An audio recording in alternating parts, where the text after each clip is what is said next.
Roll the footage.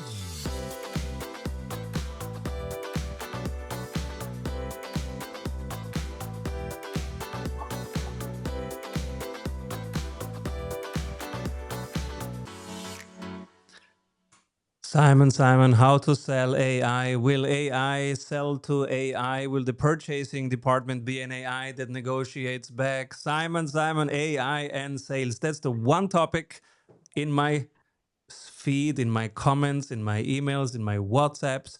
And so I had to invite Leanne Hobson because she is the founder and CEO of Alinea Partners. They are a top 100 global channel consultancy for high-tech and telco companies globally.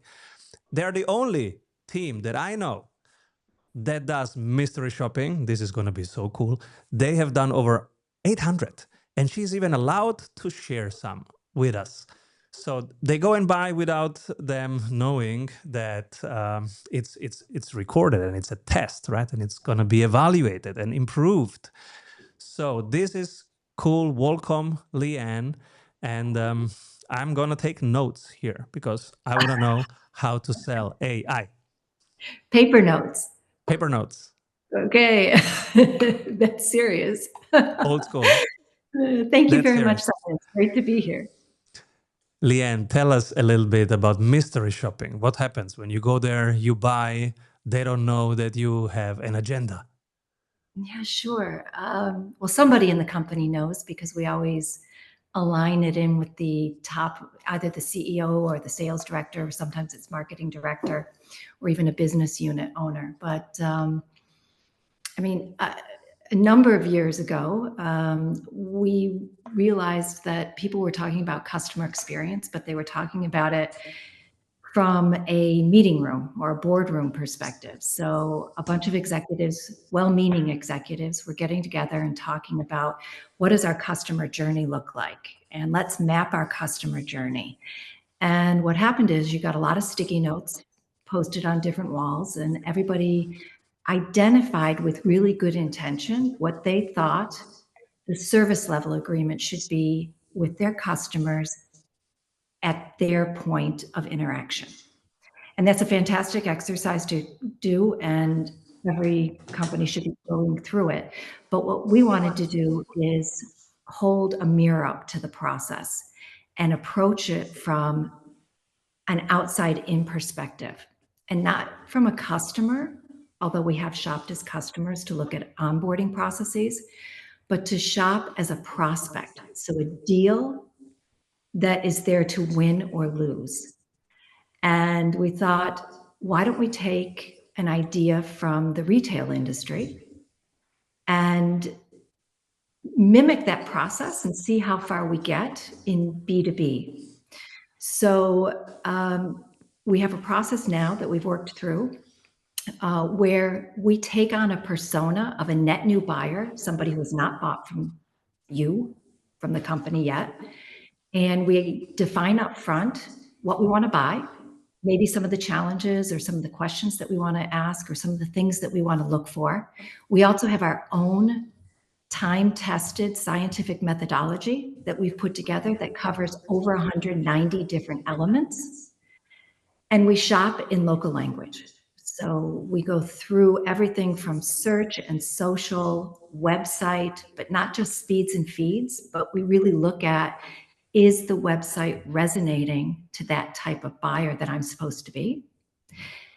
Are the offers easy to find? Are they explainable without having somebody get on the phone and explain them to me? Are they resonating with what the challenges are that I'm looking to improve on? And then we go through the sales process associated with that, which is, or the rest of the sales process, which is contact. So chat, we look at that, email, web contact forms. In Latin America, they still have fax numbers. We don't check fax, but that is something that they also have as a contact option. And then we speak with salespeople. If it's something like buying a subscription for a mobile phone or Microsoft 365, it's usually one conversation, sometimes two. If it's buying Azure and migrating from off cloud from on-premise to cloud, that's usually more in depth, and we have more conversations, and sometimes with multiple salespeople. And we go all the way through to either self-service buying on a portal, or to speaking with the sales rep, getting a proposal, evaluating that proposal. There's some shocking things in proposals. Oh, yeah. And I've never then, seen a proposal. I rank proposal from 1 to 100. I give them point when I get them from clients. And I've never given 100, not even to our own. Our own is a 98 in my view. I'm really, still working on it. But and I'm obsessing about it, the design, each word. I go over it with legal teams, with sales coaches, with whoever I can find that's a gold standard in the industry, either a purchaser who have seen a lot. So every year I obsess about proposals and the statement of work, how it looks, each word, the lines, everything must be perfect, I would say. Because it's the moment, right? It is the moment when everything that you talked about now happens. yeah, So it's a representation of that entire experience. And it's a representation of the commitment that you want to make to that client. And in many cases, you want them to make in return if there's, reciprocal types of agreements. But a lot of people really lose the sale at that point, especially medium-sized companies where a I have a CEO is technical. I have a question. How many people send it? Because one thing that I see, I get these recordings and they say, oh, yeah, send me an offer. And I go, guys, don't send an offer. Never send an offer. Walk them through the offer, right? If it's a Yeah, B2B offer, you don't send it. You schedule a meeting and you walk them through. It's a conversation, but they send it. Do you still see people sending offers? absolutely. But 2/3 don't, and it's not for the reason that Mm. you're saying. Um, it's not because they instead have scheduled a proposal review call. It's because they forget to send it, Oh, or somebody goes on vacation, or there isn't a process in the company in order to ensure that it doesn't fall through the the gaps. cracks, mama. Or it's a new person, or somebody who is being confronted with something they don't know how to answer, so they kind of hide it. So all kinds of different So things. it's Some are much more process. basic. It's Yeah. accountability and basic processes. Yeah. And it's not always the people. A lot of times companies don't invest in having a process put into Mm-hmm. place, or the technology to facilitate the process. And then they lose Wow. deals. Yeah.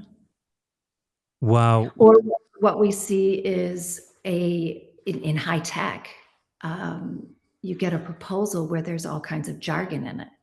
Yeah. I mean, and you talked about professional proposals. We get proposals as emails, not closed PDFs, or as a Word document without any branding on it.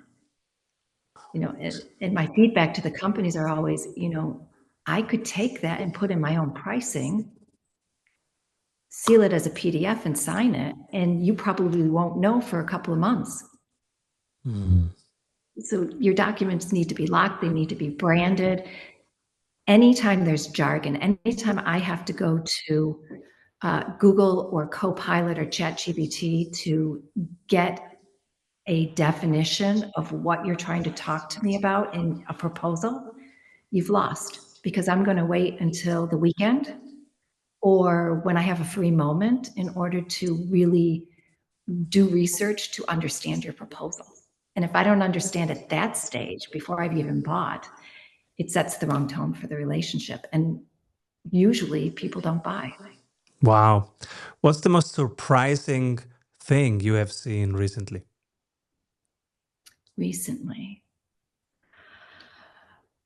we had an instance where we were buying we were buying software for one person, and the sales rep there was no mechanism to just buy it on our own.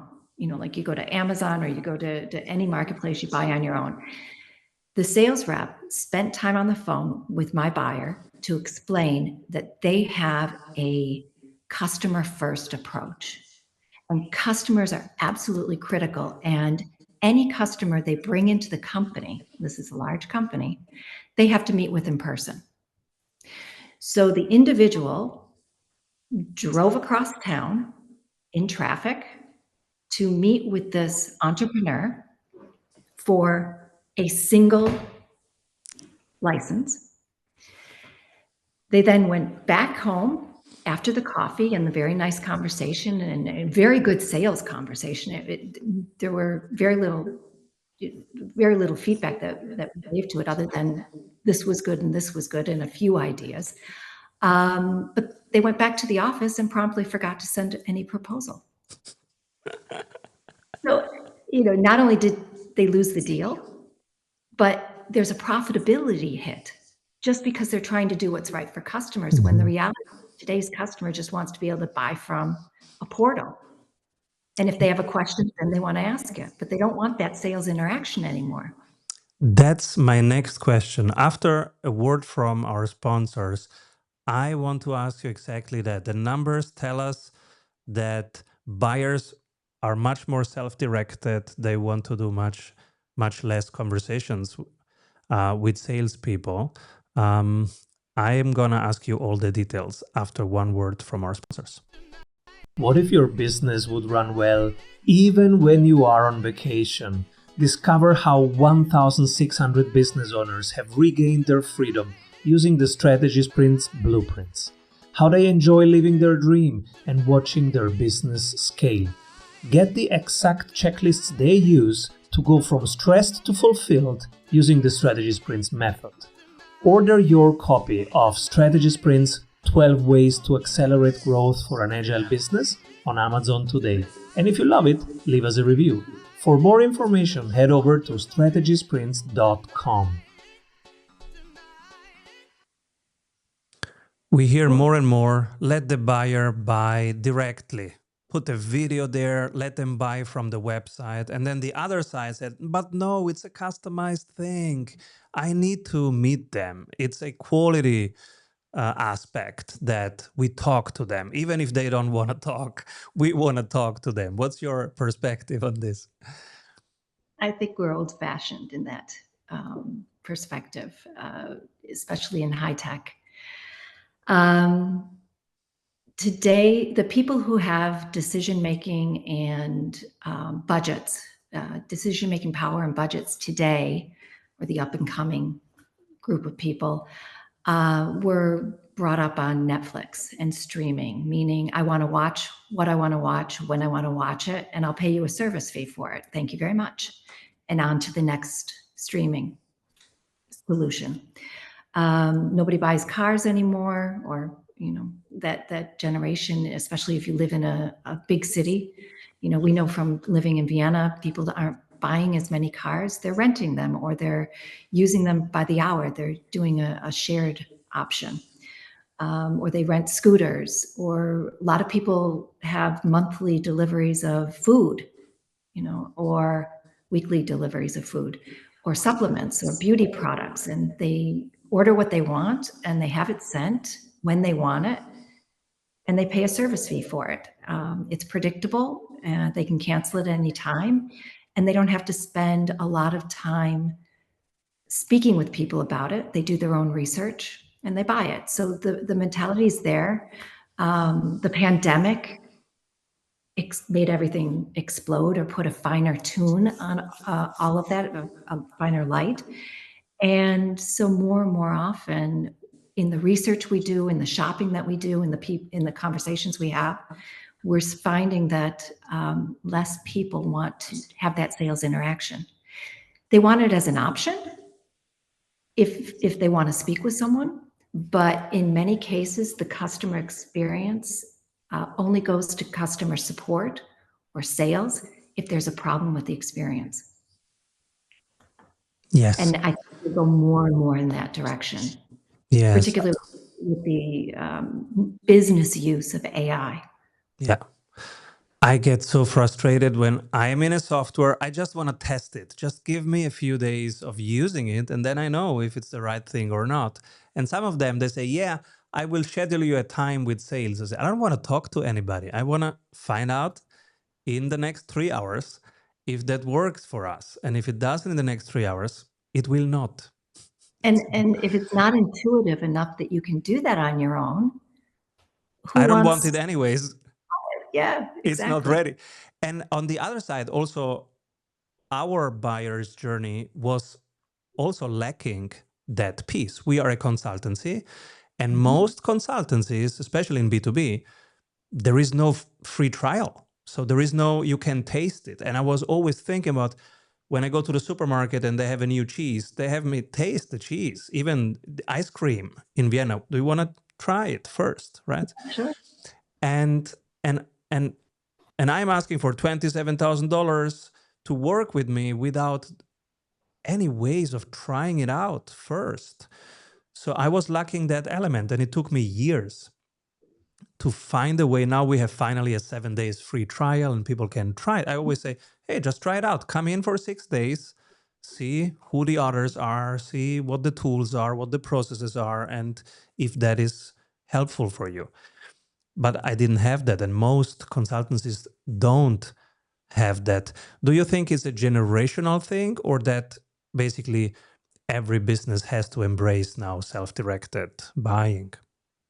I think it needs to be an option if you're targeting certain groups, certain target audiences, definitely. I don't think we're 100% in either direction, but we are definitely in an era of choice. Customer not being king, but customer being able to choose being king or queen. That is true. And when it comes to the consulting business and where we are, I think that one of the challenges is consultants approach, and this is important as we get into the AI discussion, but if you look at every consultative interaction as being bespoke, it can only really be driven by a single person or a handful of people that work together and work the same way. If you want to scale and grow your business in any way, whether it's by language or by region or by offer, you need to productize those services. And consulting can be very easily productized. You just talked about how your consulting had been turned into a 7-day course. That's a product then. And too few consultants actually think about that. And I don't think it's a generational thing. I think it's a lack of strategy. I agree on that. So you are an expert in channel. What is channel? Channel. If you look at the high technology ecosystem and who sells to whom, so you have big IT vendors like an Oracle, a Microsoft, Google, and others, and they can sell to end users, people who actually buy it and use it. In between, in order to get closer to the customer in many cases and to scale, these companies have brought on channel partners. They're resellers. So people who take their hardware, software, and resell it to those end users. So companies need to make sure that everybody has their lane and everybody stays in it in order to avoid conflict. And the big IT vendors need to support and incentivize these resellers to sell. But in general, it's been working for several decades that way, and it's relatively harmonious. There are blips, but relatively harmonious. And there are different kinds of partners. So partners can be managed service providers. They can be cloud service providers. They used to be called value-added resellers or resellers. They could be telecommunications companies or distributors. A distributor buys from a IT vendor, and then they have their own channel. So they act as an intermediate between the big IT vendor, and they manage a lot of thousands of different channel partners themselves on behalf of that IT vendor. So it's And so, yeah, like we if I all am of a CRM consultant and I'm working with you, and then I say, oh, by the way, I have a Salesforce license. Would you like a Salesforce a little bit cheaper? I can offer you something cheaper because I'm a partner of Salesforce. Or if a no?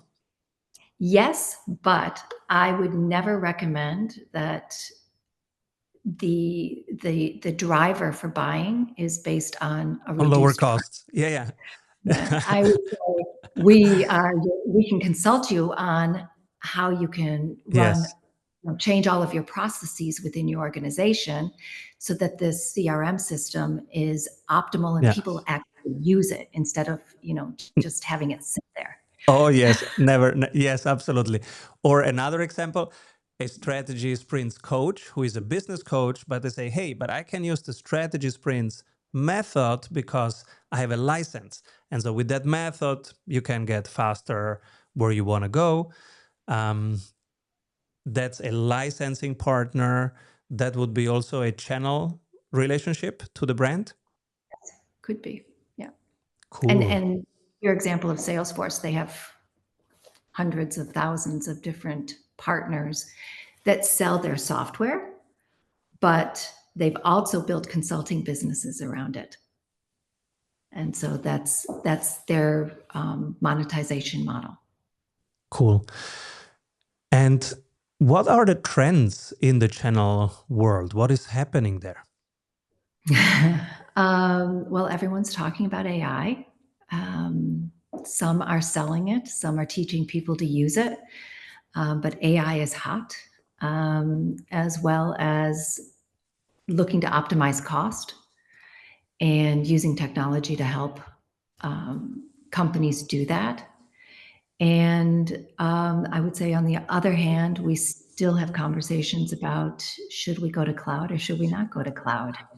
That is something that's been happening for many years, and it's still continuing. But the exciting thing is AI. Yes, and they go well together because AI will need some form of cloud. Cloud is more efficient with AI. Sure.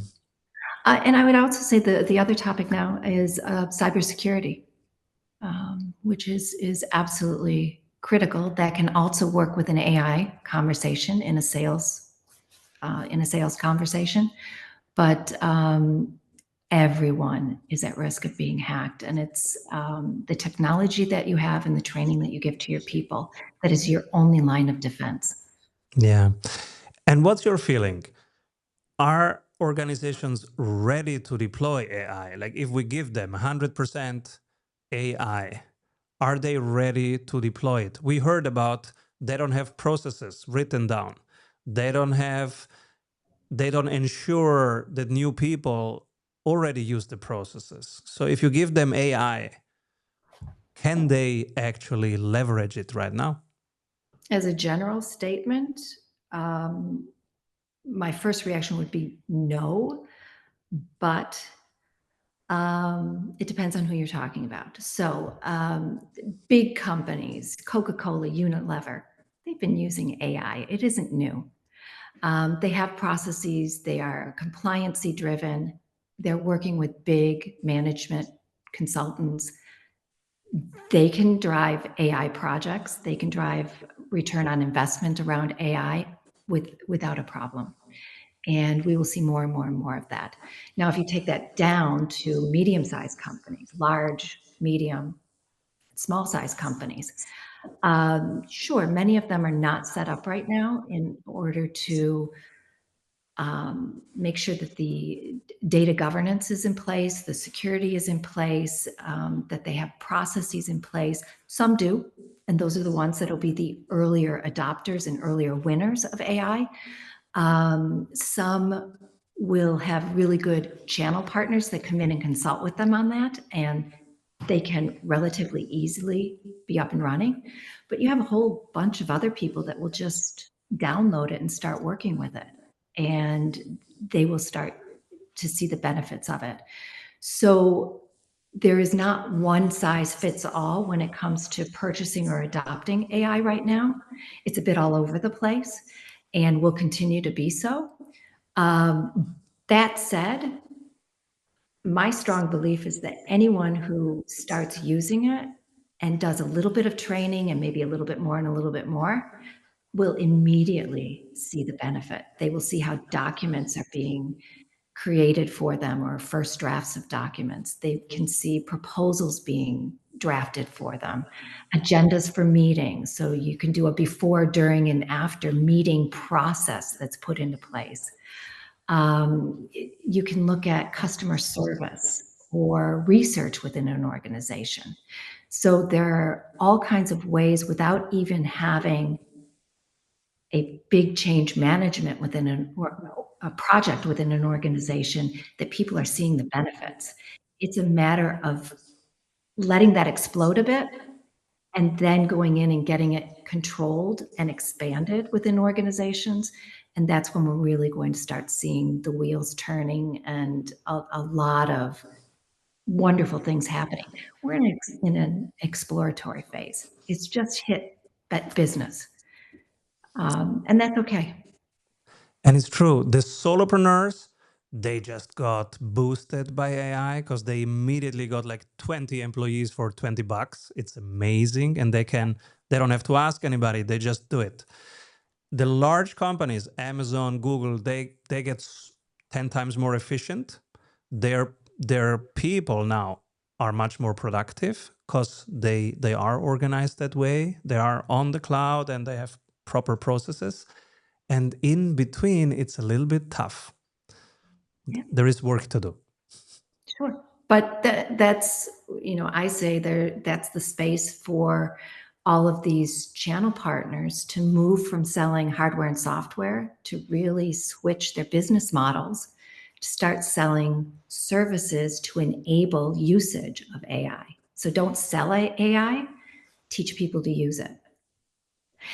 And interesting, because you said solopreneurs, small and medium businesses. There was just a report that came out in Austria, which we're both located here, coincidentally. We just found that out. But 65% of people are using an AI tool, but they haven't told their management. Just on their phone, on their iPad, right? Yeah. Because why go through the compliance hoops and talk to the IT department, right? Or I just want to try it, or wow, that last report that I wrote was much better because I had my virtual AI buddy by my side to help me do it. And I got really good comments from my manager. Why don't I keep doing that? It's human nature. Yes. Why not? And that's how we should be thinking about it. And I absolutely love it. In the Sprint Club, we are obsessing about it. It can build things for you in 10 minutes. It's a thinking partner. It's a strategic consultant. Like 80% of what I do, Claude can do. It asks better questions. It goes deeper with you. It can be your strategic thinking partner. And it can build stuff. It's also a developer. It's amazing. Absolutely. It's like we suddenly have a new person added to the team. We use Copilot because we do so much work with Microsoft and its partners. But I've seen Claude and ChatGPT. They're also very good products. Absolutely. Leanne, what excites you right now in your work? We're having conversations every single day about, let's change your frame of reference about how to sell software and move it to services and consulting business. And there's a lot of work that needs to be done from traditional hardware and software resellers that have been working on a margin-based business that, quite frankly, that margin is getting smaller and smaller every day, every week.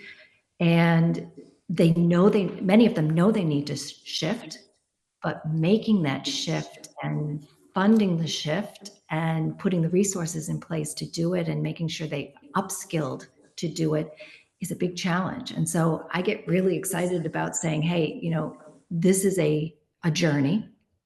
There are multiple stages to it. And, you can start with a, MVP and move in this direction. And there are lots of different options open. If you don't have the people, partner with another company or skill up or resource up, lots of different options for doing that. But the aha experience that our clients have when they see, okay, I get where I need to put my attention and therefore where I need to have products and services in order to help my customers. And by the way, by doing this, we're going to make more profit. Our customers going to be happier, and we're going to have better, longer term relationships with customers. When that light bulb goes off, that's what I like doing. So cool.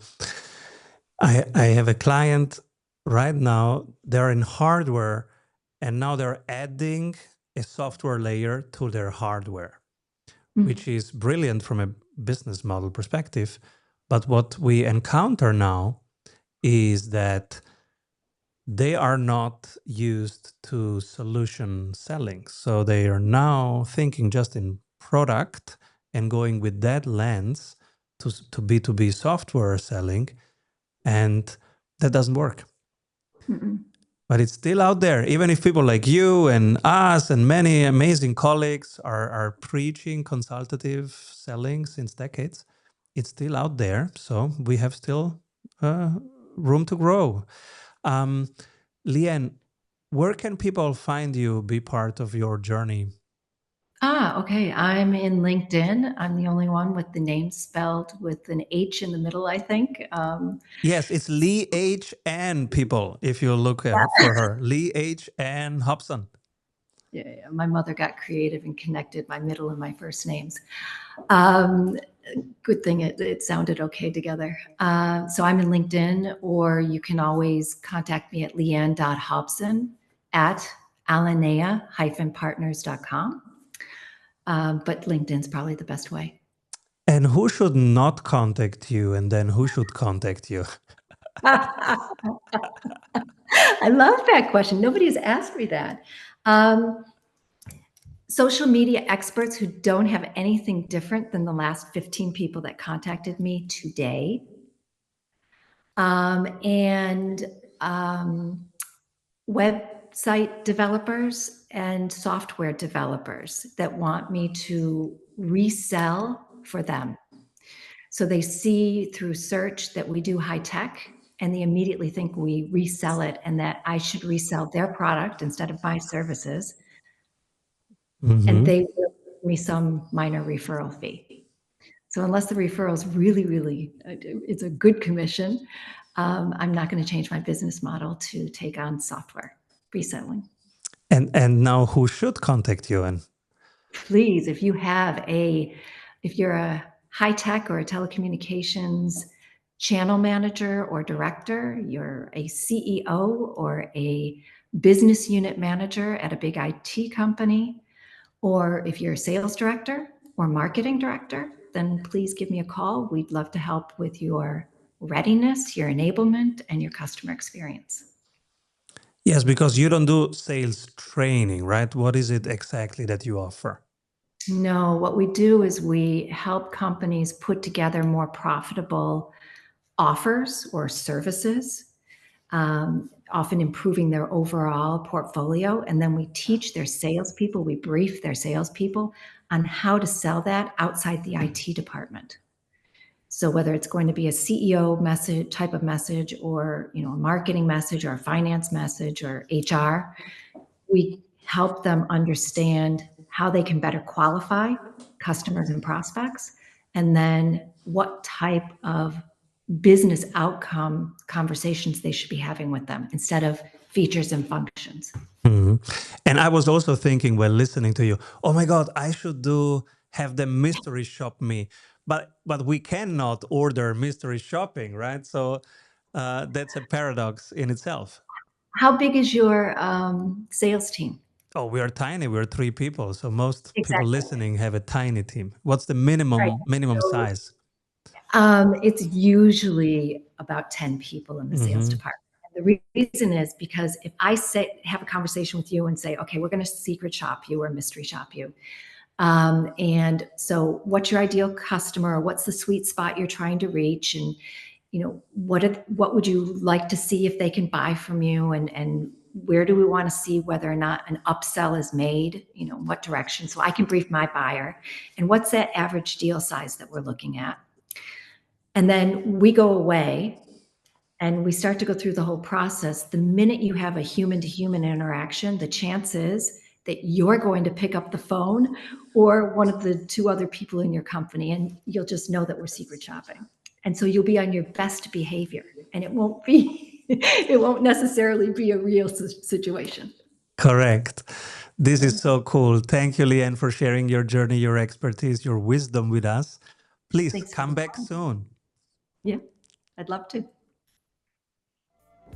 Avoid trying to do thousands of things that doesn't work. We have 274 templates for your business success. Reach your ambitious goals with one-on-one sprint coach. We double your revenue in 90 days. What if your business would run well even when you are on vacation? Discover how 1,600 business owners have